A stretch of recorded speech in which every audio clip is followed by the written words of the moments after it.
Assalamualaikum warahmatullahi wabarakatuh.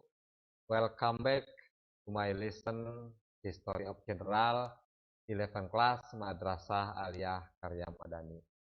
Okay, student, before to start lesson History of General, we say basmalah together. Bismillahirrahmanirrahim. Alhamdulillahirrahmanirrahim.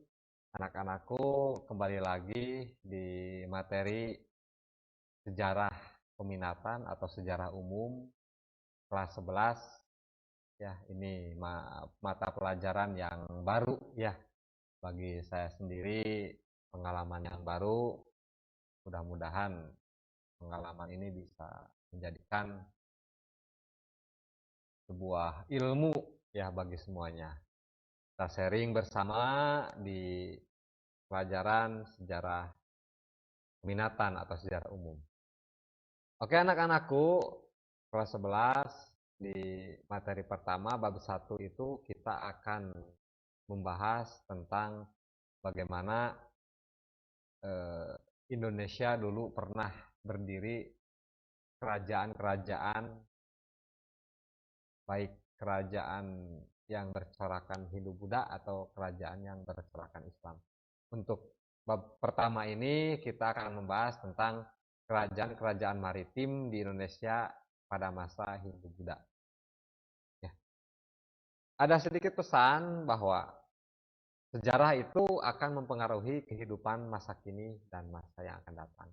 Artinya, kalau kalian pintar mengambil ibroh ya atau mengambil pengalaman dari kejadian-kejadian yang pernah kalian terjadi, itu tentunya akan menjadikan langkah kita lebih hati-hati, langkah kita akan lebih tepat, langkah kita akan serius ya untuk mencapai masa depan yang lebih cerah tentunya. Jadi pelajari dari setiap kejadian-kejadian yang dahulu ya untuk membuat atau merencanakan kehidupan kalian di masa yang akan datang. Itu ya dari pesan yang ada di layar. Oke, kita lanjut. Apa yang akan kita pelajari di kerajaan-kerajaan maritim di Indonesia pada masa Hindu-Buddha ini, tentunya alangkah baiknya kalau kita melihat dulu peta konsepnya.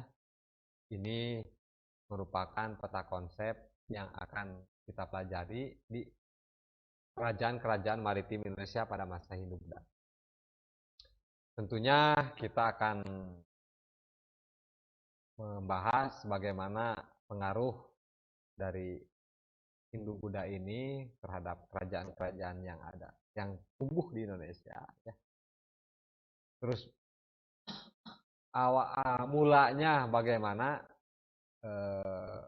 Hindu-Buddha ini masuk ke Indonesia. Ya. Terus ada akulturasinya, ada sistem pemerintahannya. Terus kerajaan apa saja sih yang bercorakan Hindu-Buddha yang ada di Indonesia. Lanjut ke materi.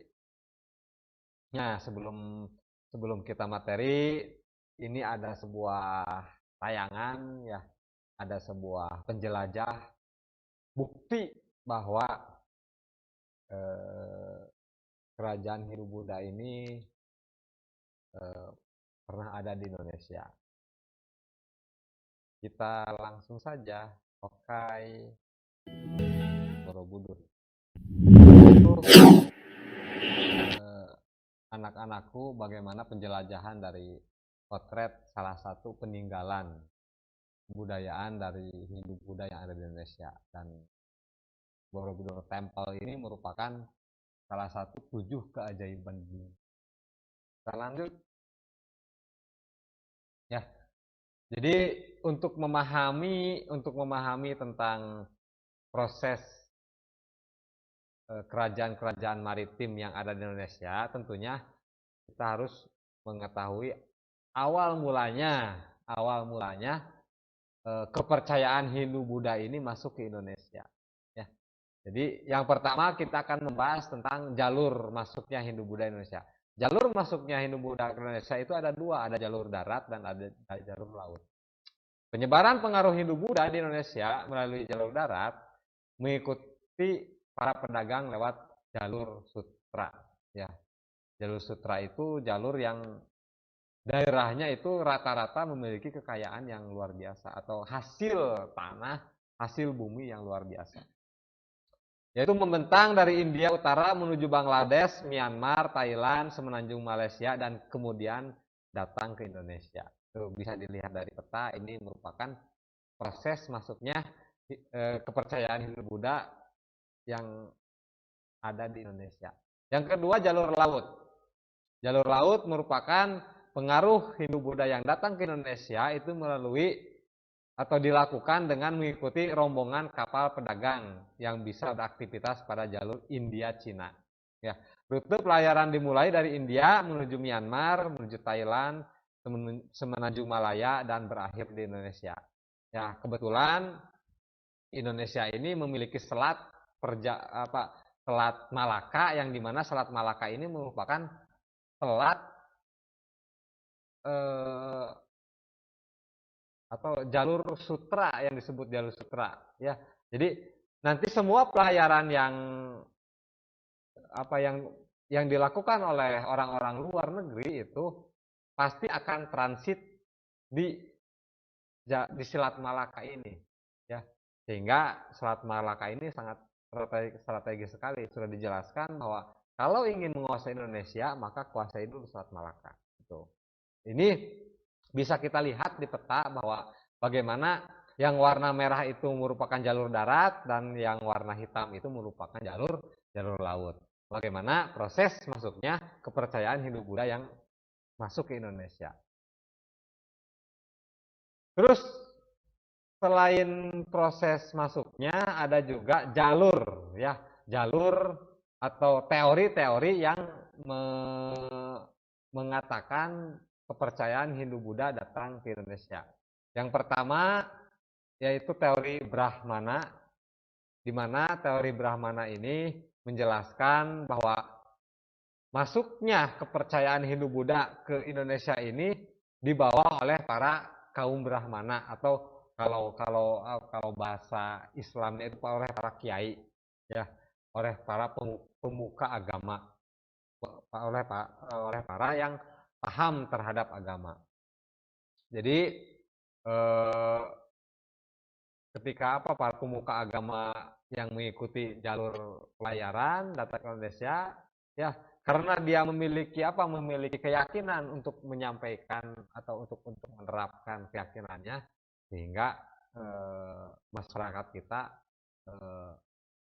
terpengaruh dari kebudayaan atau kepercayaan Hindu-Buddha itu sendiri. Teori ini dilandaskan pada prasasti peninggalan kerajaan Hindu-Buddha di Indonesia pada masa yang lalu. Jadi teori Brahmana ini dikuatkan adanya prasasti yang ada di Indonesia. Yang kedua, bahwa kepercayaan Hindu-Buddha masuk ke Indonesia itu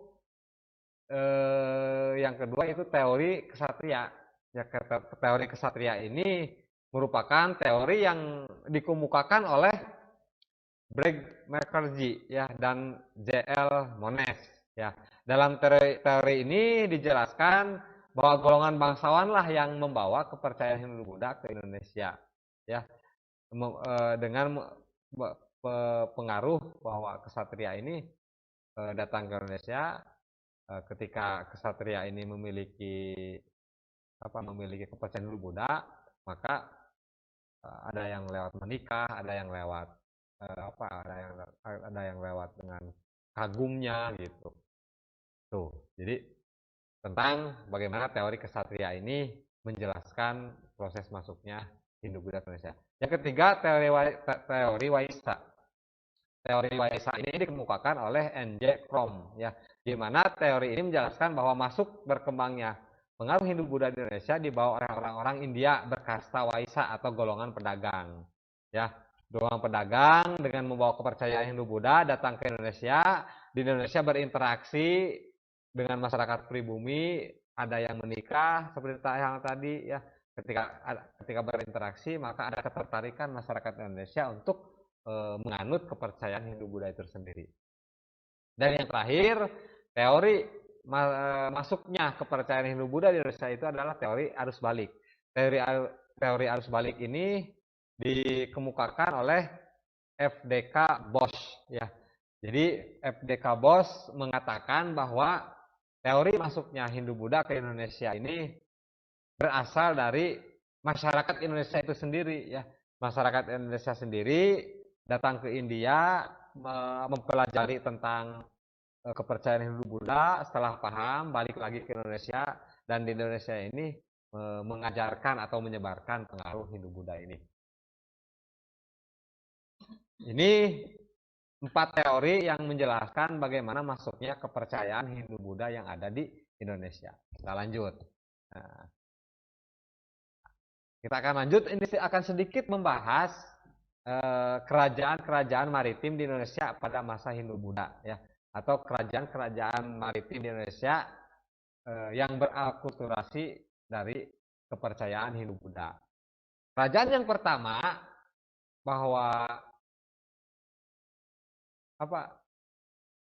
yang menganut Hindu-Buddha di Indonesia itu adalah Kerajaan Kutai. Kerajaan maritim pertama muncul di Indonesia adalah Kerajaan Kutai, yaitu sekitar abad ke-5 Masehi. Kerajaan Kutai diperkirakan berdiri di daerah Muara Kaman di tepi Sungai Mahakam di Kalimantan Timur, ya. Menurut apa sih buktinya bahwa Kerajaan Kutai ada? Yang pertama yaitu ditemukannya prasasti Yupa, ya. Dan dengan penguasa pertama Kerajaan Kutai adalah Raja Kundungga. Nah, ini kerajaan. Yang kedua, Kerajaan Tarumanegara. Kerajaan Tarumanegara terletak tidak jauh di antara pantai utara Jawa Barat, ya. Diperkirakan wilayah Kerajaan Tarumanegara itu meliputi wilayah Banten, Jakarta, dan Cirebon. Kerajaan ini berkembang pada abad ke-5 Masehi di bawah kekuasaan Raja Purnawarman. Yang ketiga, ya, kerajaan maritim yang bercorak Hindu-Buddha yang ketiga adalah Kerajaan Sriwijaya. Kerajaan Sriwijaya ini diperkirakan itu lahir pada abad ke-7, ya. Muncul raja yang berkembang begitu pesat di wilayah Sumatera, yaitu Kerajaan Sriwijaya ini rajanya itu yang bernama Daputra Hyang, ya. Ditemukannya bukti prasasti, ya, bahwa Kerajaan Sriwijaya ini ada. Ya. Yang keempat, Kerajaan Mataram Kuna, ya, atau Mataram Kuno. Kerajaan Mataram Kuna atau Mataram Kuno terletak di Jawa Tengah yang dikenal dengan sebutan Bumi Mataram, ya. Penguasa Mataram adalah dinasti Sanjaya. Bukti adanya Kerajaan Mataram kuno atau kuno di Jawa Tengah dapat diketahui dari prasasti Canggal di kaki Gunung Wukir di Magelang. Berdiri Kerajaan Mataram ini sekitar 732 Masehi. Terus sedikit dari beberapa kerajaan, ada yang kelima Kerajaan Singosari atau Kerajaan Singasari. Kerajaan Singasari ini diperintah oleh Ken Arok sejak tahun 1222 sampai 1227 Masehi, dan Kerajaan Singasari berlangsung sekitar 70 tahun. Kartanegara adalah raja terakhir dari raja terbesar dalam sejarah Singosari, ya. Ia adalah raja pertama yang mengalihkan kekuasaan di keluar Pulau Jawa pada tahun 1275. Yang terakhir, bahwa kerajaan maritim di Indonesia yang bercorak Hindu-Buddha itu adalah Kerajaan Majapahit. Kerajaan Majapahit yang berpusat di Jawa Timur Indonesia yang pernah berdiri sekitar tahun 1293 hingga 1527 Masehi. Kerajaan ini mencapai puncak kejayaannya menjadi kemaharaja raya yang menguasai wilayah yang luas di seluruh Nusantara pada masa kekuasaan Hayam Wuruk yang berkuasa di tahun 1350 hingga 1389. Ini penjelasan dari sedikit tentang kerajaan-kerajaan Hindu-Buddha yang bercorak, kerajaan-kerajaan maritim Indonesia yang bercorakan Hindu-Buddha. Oke ya, itu sedikit anak-anakku materi yang bisa disampaikan dan dari beberapa kerajaan itu penjelasannya hanya sedikit. Untuk lebih jelasnya silahkan kalian dicari saja materinya supaya memiliki pengetahuan yang lebih. Tetap bahwa gampang di masa sekarang untuk mencari materi, tinggal kalian search aja di Google. Oke. Nah, ya.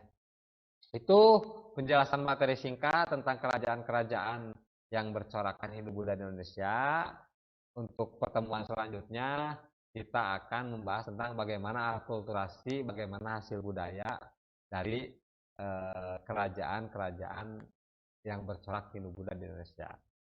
Itu saja, kurang lebihnya mohon maaf. Terima kasih. Assalamualaikum warahmatullahi wabarakatuh.